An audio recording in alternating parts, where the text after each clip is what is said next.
that the Lord your God may bless you in all that you undertake in the land that you are entering to take possession of. So we see the Israelites disregarding that instruction that was given to them. We also have Leviticus 25:35 through 43. If your brother becomes poor and cannot maintain himself with you, you shall support him as though he were a stranger and a sojourner.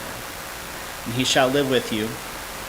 Take no interest from him or profit, but fear your God, that your brother may live beside you. You shall not lend him your money at interest, nor give him your food for profit. I am the Lord your God, who brought you out of the land of Egypt, to give you to the land of Canaan, and to be your God. If your brother becomes poor beside you and sells himself to you, you shall not make him serve as a slave. He shall be with you as a hired worker and as a sojourner. He shall serve with you until the year of the Jubilee. Then he shall go out from you, he and his children with him, and go back to his own clan, and return to the possession of his fathers. For they are my servants, whom I brought out of the land of Egypt. They shall not be sold as slaves. You shall not rule over him ruthlessly, but shall fear your God. This one further details what should have been taking place amongst the Israelites to take care of their own brethren. God intended for their love of family to supersede their love of money.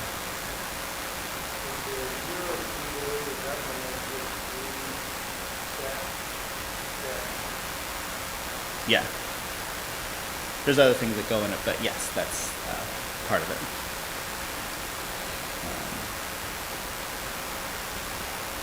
Had the Israelites listened to God's instructions, they would have protected and preserved the Jews in Nehemiah's day during this period of stress.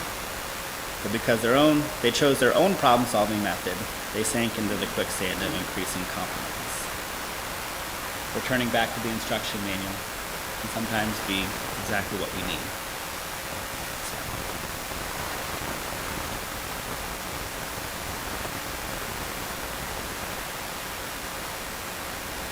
Nehemiah 5:7 through 9. I took counsel with myself, and I brought charges against the nobles and the officials. I said to them, you are exacting interest, each from his brother. And I held a great assembly against them, and said to them, we, as far as we are able, have bought back our Jewish brothers who have been sold to the nations. But you even sell your brothers, that they may be sold to us. They were silent and could not find a word to say. So I said, the thing that you are doing is not good. Ought you not to walk in the fear of our God to prevent the taunts of the nations of our enemies? So here, we start off with Nehemiah taking counsel with himself.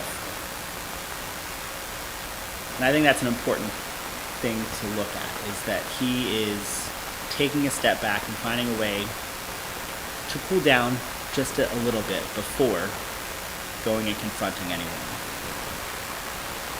It's good to have a place to go and lay your emotions quietly and bare your soul before God before confronting others when you get mad. Spewing anger indiscriminately is not going to help bring any situation to resolution. Yes, anger sometimes is justified and a good tool, but it has to be measured and it has to be wielded appropriately.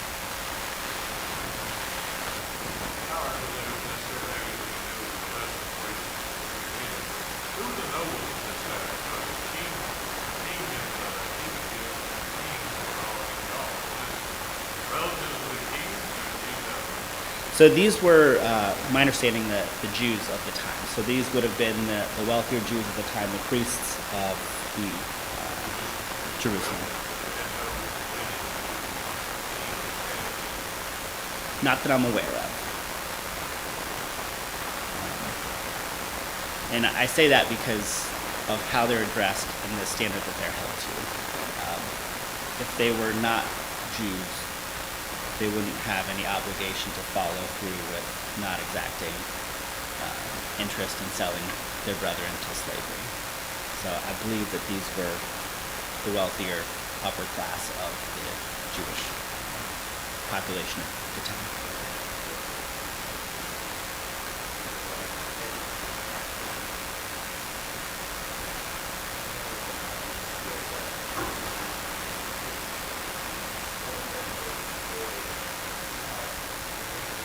Yeah.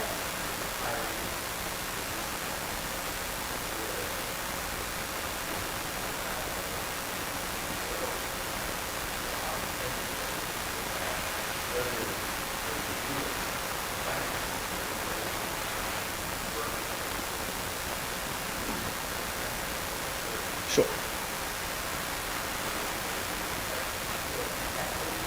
Yeah.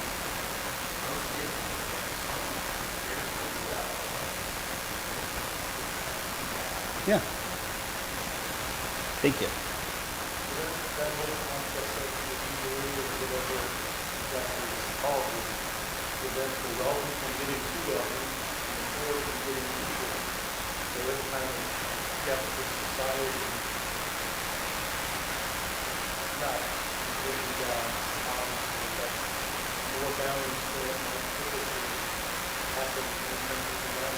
Sure.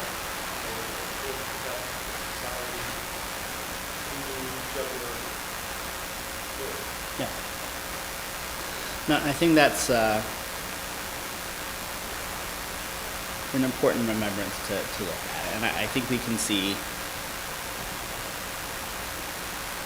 not just in this particular example, but throughout, even into the New Testament, there's the spirit of the law and there's the letter of the law. And we can see in the passages we read in Leviticus and Deuteronomy, God had an intention for them to take care of each other, to not put too harsh of a penalty on a brother, and that there is a responsibility to take care of those around us in a fair fashion. But you have the letter of the law, which many people wanted to go and follow, which kind of flies in the face of the spirit. So, okay, and with any particular system, I think there's ways that we want to try to look for loopholes. We want to look for how can we make this system work to benefit me the best possible way. I look at the year of Jubilee, and I'm like, okay, I wouldn't necessarily want to start a debt for somebody or have them be in servitude toward me the year before Jubilee. I'd rather wait till right after the year of Jubilee, and then I can have them for this period of time before I really have to just forgive all their debts. So that's one of the ways that I could see somebody working the system to benefit themselves that kind of flies in the spirit of what the actual intention was. And that's where we see that the love of money surpassed the love of family and the love of your community. And that's why we see Nehemiah so angry in this instance.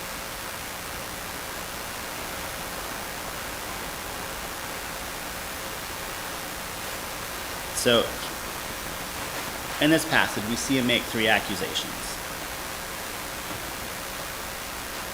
And I think that's important as we kind of go through that. We have to recognize that there are consequences for disobeying God's instruction, but failing to demonstrate our distinctive nature produces negative outcomes in helping to spread the good news. And so we see this where he charges them with the accusations of, you're charging interest to fellow Jews. You're enforcing the permanent slavery of the Jews. And this was where we could see that they were buying back Jews from non-Jewish community, nations, people out there. But their own people were selling them to then buy them back by the group. And they're also losing their distinction in the eyes of the surrounding nations. And I think that's really important. They're detractors. We've talked about Sanballat, Tobiah pretty frequently. I'm sure that they relished seeing the dysfunction going on right then. But I also think that we have a lot of people in this world that look for us to fail. They want to see how we don't hold up Christian values and those sorts of things, and looking for us to be hypocrites and confirm their suspicion that we're no different than anybody else. So I think it's important for leaders to not stop just at the rebuke portion of it, but find a way to correct the problem. And that's what Nehemiah then moved into.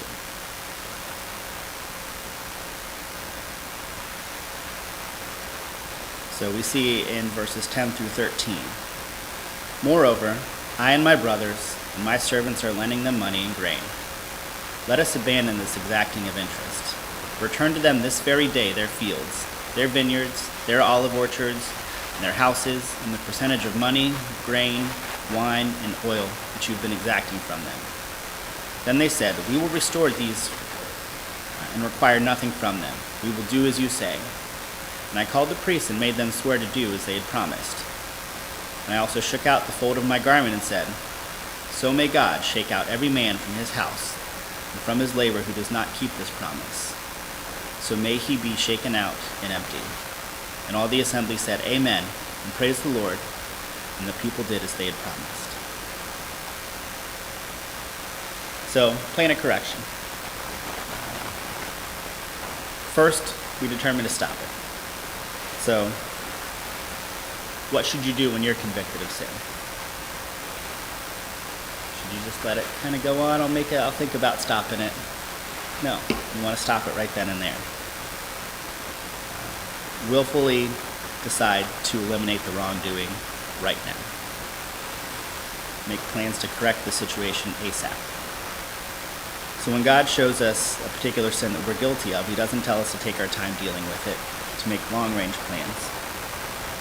When that happens, the sands of time tend to hone off those raw edges, and we might end up even tolerating or protecting that particular sin. Promptly and thoroughly dealing with wrong in our lives is essential. As in finances, it's best to keep all accounts current. Verse 12, we see the third step of declare your plans for correction and a promise before God. So Nehemiah didn't address this secretly. He pulled everybody together. This was a very public hearing. He brought the men who were responsible for the mess, the money lenders, and he brought the men who represented the Jews to God, the priests, all together. He made the leaders make a promise, made the lenders make a promise to the people, and he instructed the priests to remember that promise. And the last step is to realize the serious nature of your vow to God. So if there's ever a time to take God seriously, it's when you make a promise, when you make a vow. A vow is not something that we shrug off as insignificant. Most of the time we don't use vow as a common, everyday word. Most commonly when we use that is when we vow to our spouse, when we get married, and that's an important step. But once the Jews were able to come to terms with their course of correction and the promise is made, we see them actually be able to find joy, and they rejoiced, and they were happy at that moment. And so I think that's also an important piece. Sin weighs on us, and when we're kind of out there floundering, I don't know if you've ever had that just moment of dread, fear of dread, like that overtakes you when you know there's something out there that you haven't taken care of, or you've fallen short, and you know that is going to come and hit you at some point. Once it finally does, then you can finally deal with it and move on. Sometimes it's worse than if you just address it up front, but you can actually deal with the problem at that point.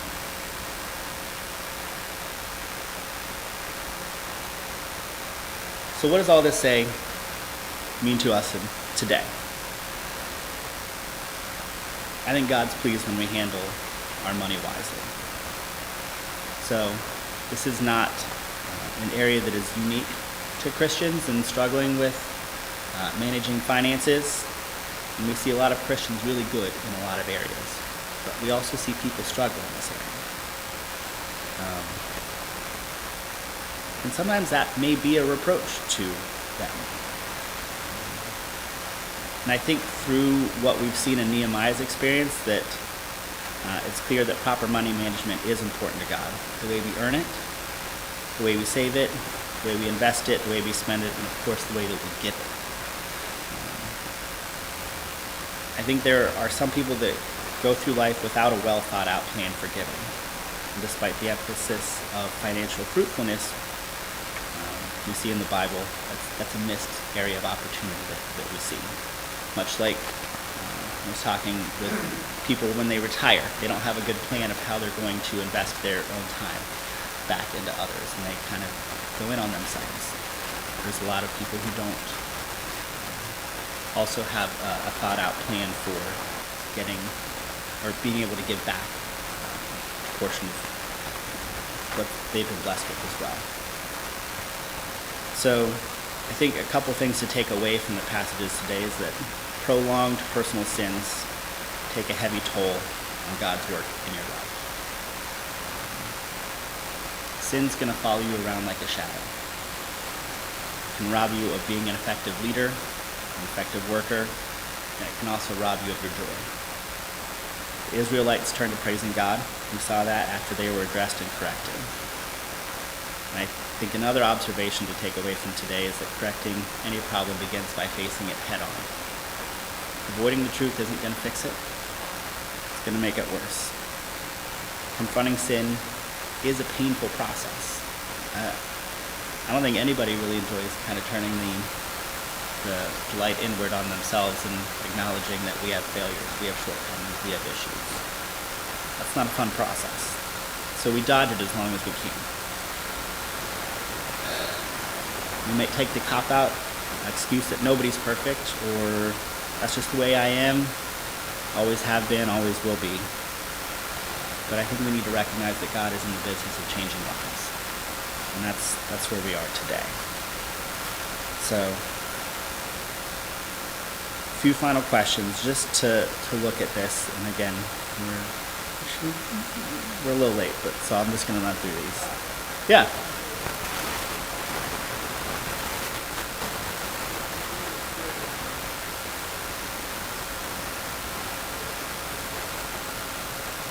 Yeah.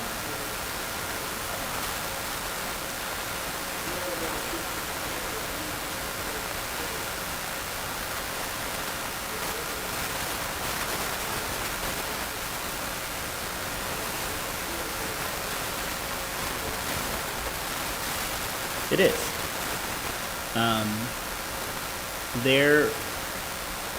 There's a lot of emotion around finances, and particularly in a marriage where you have two people coming together, bringing kind of their ingrained philosophies from their upbringing, which sometimes are very different, and perspectives on how to make, how to earn, how to save money, put people at odds. And so having clear communication, clear understanding, finding a way to work with one another is really important. And having clear goals that you can both agree on, I think, is a big piece of relationships and marriages. I know that we have different philosophies sometimes on money and different tolerances for risk. Like we've had plenty of conversations about that. But we find a way to compromise, and I think that that's not something that a lot of people are very good at. In it, there was how many years ago an article I read about the stress of finances, whether in a relationship or whether just you're single by yourself, impair a person's ability to really think through actual long-term plans. And so you get in a habit of living every day seeing only the rubble around you. I can only get as far as the next step. I can only get here. And that stress eliminates your ability to think clearly and really put in place actual meaningful change to address your issues. And I think because money is so stressful for people to talk about, people don't share. And that's where that coming and having a community of people to talk to rely on, is so important. Because if you're going to be by yourself facing everything, if you can't even communicate to your spouse what you're thinking and feeling, that's a very isolating situation. And so taking care of that and being willing to face those issues head on does make a big difference. But yeah, money is a huge source of tension and problem with our marriages.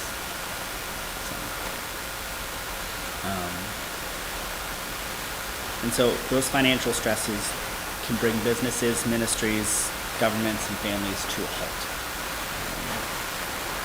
Following wise biblical principles may feel like drudgery at times, when there's other urgent work that needs to be done. But I think the lessons from Nehemiah's experience demonstrate the importance of godly financial accountability. So, if your finances lie in disarray, now's the time to try to set them in order. And we saw in Nehemiah, the work stopped when the workers were unhappy, and they had to deal with this issue. But after they dealt with it, they could get back to work and be in a better place for everybody. So, the questions up there, again, just kind of mull them over. But are you allowing any sinful attitudes about money to go unchecked in your own realms of leadership? Are you struggling with areas of unwise financial dealings in your personal life? And what are they? And what do you have to do to acknowledge and confront those issues personally? So, just things for you to think about, internalize as we go forward. So, thank you. We're a little late, but we're getting learning. So, appreciate you. You're welcome.